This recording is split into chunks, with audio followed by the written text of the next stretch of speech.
gentleman is recognized. I've listened, Mr. Speaker, with interest to what my friends on the Democrat side have said about this bill, and I think in the interest of fairness, we ought to call a spade a spade. It is true that the law that they're defending does not automatically ban incandescent light bulbs. That's a true statement. What it does is set efficiency standards that the existing 100-watt and 60-watt and 75-watt bulbs can't meet. So they're effectively banned because they can't meet the standard. As has been pointed out by Mr. Doyle and several of the other speakers, it's also true that industry has developed new incandescent light bulbs that do meet the standard.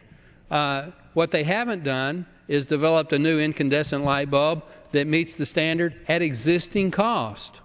You know, what gets left out of the equation on my friends on the Democratic side of the aisle is the cost to purchase these new bulbs, whether they're the squiggly-tailed CFLs or the new, more energy-efficient incandescents. We're not opposed. I'm not opposed to CFL lighting. I'm not opposed to the new incandescents. But I am opposed to telling my constituents that they have no choice at all, that they've got to go and fork over $1.50 or $2.50 or $6, or in the case of the LEDs that Mr. Waxman just referred to, a minimum of $12, and the average price of the new LED lighting at Home Depot or Lowe's is $40 a bulb. Now, I'm young enough to remember when I was a renter and I would move into an apartment, and when I went into the apartment there were no light bulbs. The people that left took the light bulbs with them. So I'd have to go out and buy 20 or 30 or 40 light bulbs. Well, if light bulbs are 20 cents a piece, or 25 or 30 or even 40 cents a piece, that's an expense, but it's not exorbitant. You go out and replace 40 light bulbs at $6 a pop, you're spending some money that to our constituency, to our voters, Mr. Speaker, that's real money. Again, we're not opposed to new technology. We're not opposed to more energy efficient incandescents, but why take the low end of the market off the market? Why not give our constituents, i.e. our consumers, our voters, the choice? If you're Al Gore and you want to spend $10 a light bulb, more power to you. More power to you. But if you're a young family that's just getting started, give us the option to go out and spend for a package of 4 or a package of 6 the equivalent of 25 cents a piece or 30 cents a piece, or as I purchased last week at a food store here in Virginia, 37.5 cents a piece for 4 60-watt light bulbs. We're saying let the market work. We're saying let people make their own choices. Why in the world does the federal government have to tell people what kind of lights to use in their home? That's not anywhere in the constitutional arrangement of the federal government. And this bill that was passed in 2007 had a lot of preemptions of state and local. It preempted state and local building codes. It required historical buildings to meet certain standards by the year 2050.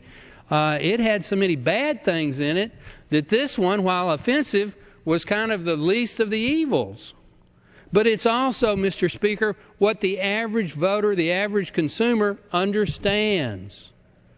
When I go to the grocery store or to Walmart or to Home Depot, you know, let me decide what kind of lighting, let me decide what kind of energy efficiency I want. Now, it is a true statement that these new bulbs are more energy efficient. But if it takes you 10 years to realize the efficiency, and the only way you do it is by leaving it on all the time, you know, it's spending money to save money that some people don't have.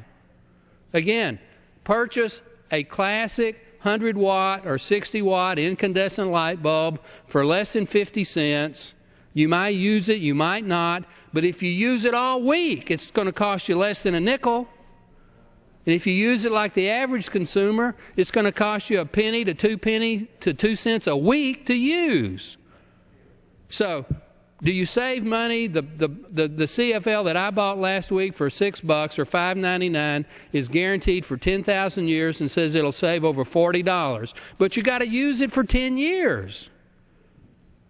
You know, I don't think that's a very good deal with all due respect to my friends on the other side. So what we're saying is, let's get the federal government out of something they shouldn't have gotten in the first place. Let's go back and let the market operate. If these new CFLs and these new incandescents are as good as they claim to be, people are going to want to buy them. But if they're not, or if they can't afford the up cost, don't force them to. Don't take off the market the very thing that provides price competition in the market. Even the new incandescents cost on the average $1.50 to $2 a pop. And I haven't seen a CFL. I've seen them for $10 or $12. Average price is around $6 or $7. I haven't seen them even in the most energy efficient package for less than about $2.50, $3 a piece. And again, if you're buying a lot of light bulbs at one time, that's real money, Mr. Speaker. And what we say is, let's repeal this part of the bill. Let's also say, with regards to mercury, that you cannot mandate mercury. That's the section that Mr. Waxman was apparently referring to. We're not banning fluorescents.